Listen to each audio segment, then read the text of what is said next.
Comment faire un salto arrière? Cette question, vous me la posez tous les jours et je vais essayer de vous répondre dans cette vidéo. Dans cette vidéo, je vais essayer de vous apprendre le salto arrière en passant par 3 étapes. Première étape, je vais vous expliquer le mouvement. Deuxième, les astuces que je peux vous donner pour réussir le backflip en un essai.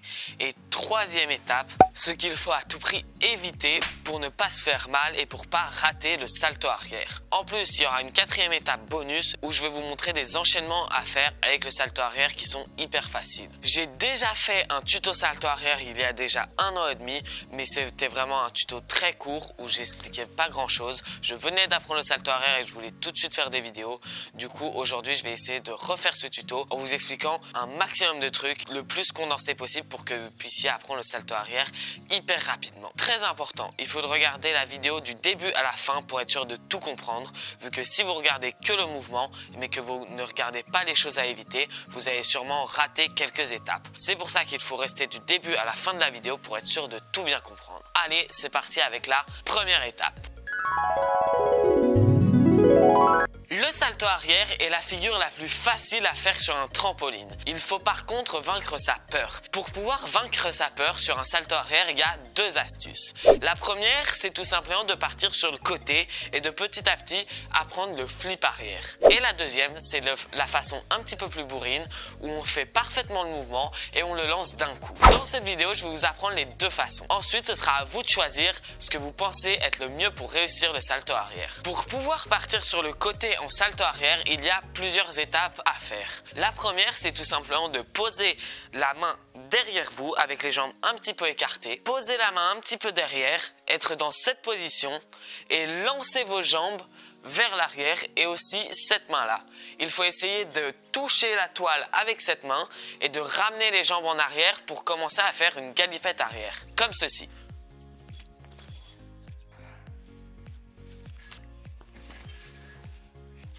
Cette première étape, il faut l'effectuer pas mal de fois pour être sûr de bien comprendre le mouvement et d'être le plus à l'aise possible. Une fois que vous savez faire ça, vous pouvez commencer à lancer les jambes de plus en plus en arrière et d'essayer d'être le plus droit possible. Vous allez commencer tout bas et essayer de monter petit à petit vers le haut. Ça va se passer comme ça.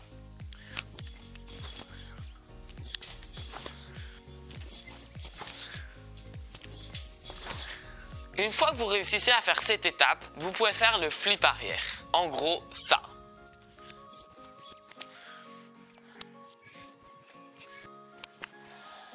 Très important par contre, il ne faut jamais bouger les pieds. Quand vous essayez de partir sur le côté, je vois souvent des personnes qui font ça. Elles commencent comme ça, elles se mettent de ce côté et elles font une roue. Ça, c'est absolument raté. Il vaut mieux essayer de le faire plus bas, mais de bien faire le mouvement. Gardez les jambes bien vers l'avant et partir en arrière.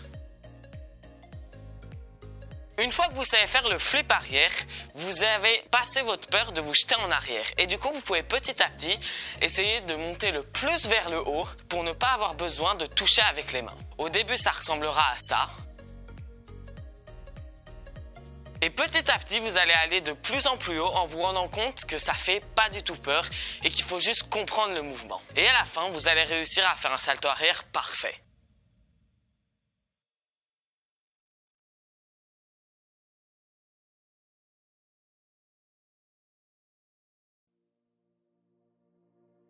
Là, je viens de vous expliquer la première astuce. En gros, vaincre sa peur. Mais je ne vous ai pas expliqué comment bien faire un salto arrière pour être sûr de faire le bon mouvement. C'est ce que je vais vous expliquer dès maintenant. Pour faire un joli salto arrière, il y a plusieurs facteurs à prendre en compte. Le premier, c'est les jambes, le mouvement à faire avec les jambes pour pouvoir bien pousser sur la toile, les bras et la tête. Ça, c'est les 3 parties du corps les plus importantes pour réussir le salto arrière. Avec les jambes, il faut descendre en même temps que les bras, comme ça. Les 2 doivent être en même temps. Si les jambes descendent mais que les bras sont encore là, c'est raté. On descend les bras et les jambes en même temps jusqu'à être coincé ici. De là, il faut pouvoir pousser vers le haut. Vous êtes sur un trampoline, du coup il faut ajouter ça avec le rebond.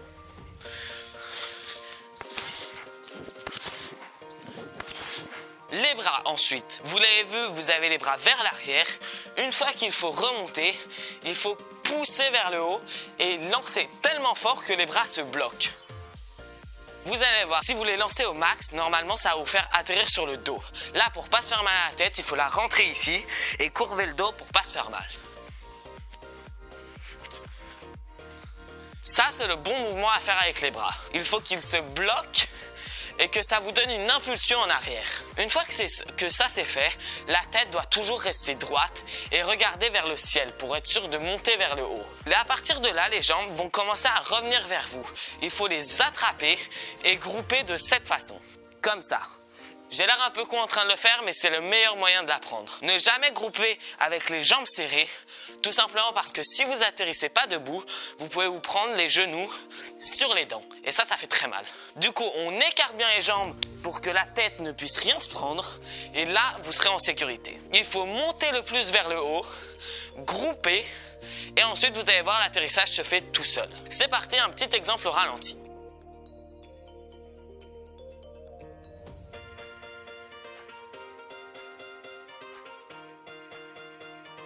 Je viens de vous expliquer les deux parties du mouvement. Maintenant, on va passer à toutes mes astuces. Première astuce, hyper important, ne pas faire 50 000 rebonds. Pour un salto arrière, quand on commence, il faut limite mieux ne pas prendre de rebond. Comme je vous l'ai dit, le salto arrière, il n'y a pas besoin de hauteur. Du coup, quand vous savez le faire, essayez de le faire sans rebond. Vous allez voir, c'est beaucoup plus facile. Deuxième astuce, je vous l'ai déjà dit tout à l'heure, mais c'est vraiment hyper important, de bien grouper, ne pas avoir les jambes serrées, vu que sinon vous pouvez vous les prendre dans les dents ou dans le menton, et surtout d'avoir la tête bien rentrée. Ça, c'est toutes les astuces pour pas se faire mal. En plus, je vous conseille, si vous avez peur, de mettre un max de matelas.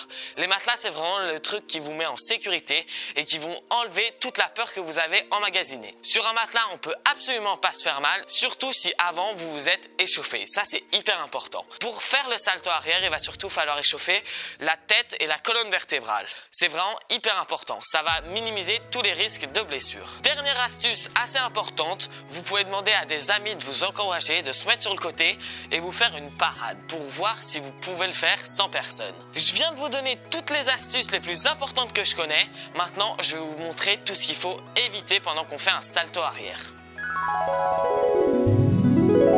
Il faut à tout prix éviter quand on fait un salto arrière d'aller trop vers l'arrière. C'est un peu répétitif, mais c'est ça. Si vous reculez trop, vous allez avoir beaucoup de rotation, mais pas de hauteur. Et ça va rendre un truc hyper moche. Deuxième truc à tout prix à éviter, c'est de se mettre dans un angle sur le trampoline. Quand vous allez apprendre le salto arrière, vous allez un peu vous bouger. Et il faut toujours rester au milieu pour minimiser les risques de tomber sur les ressorts ou tout simplement tomber du trampo. Quelque chose qui m'est arrivé très souvent. Comme je vous l'ai dit tout à l'heure, si vous sautez plus haut, vous allez avoir plus de hauteur et du coup plus de risques de vous faire mal. Si vous tombez de 1 mètre, c'est pas pareil que si vous tombez de 3 mètres. Il faut vraiment faire hyper gaffe à ça. Maximum 2 ou 3 rebonds. Les amis, maintenant je suppose que vous savez faire le salto arrière et du coup je vais vous montrer plein d'enchaînements à faire avec. Les enchaînements vont être très simples et vous pourrez les réussir 5 minutes après avoir réussi le salto arrière. Premier enchaînement, salto arrière to salto avant.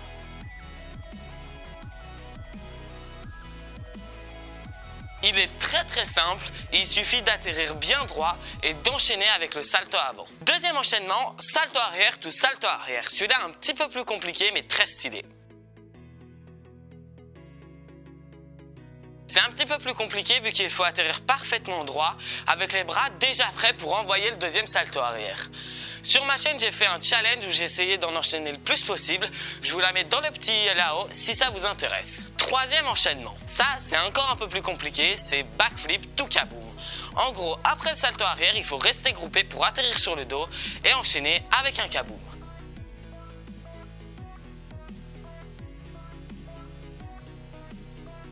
Les amis, je viens de tout vous expliquer pour apprendre le salto arrière. J'espère que cette vidéo va vous servir.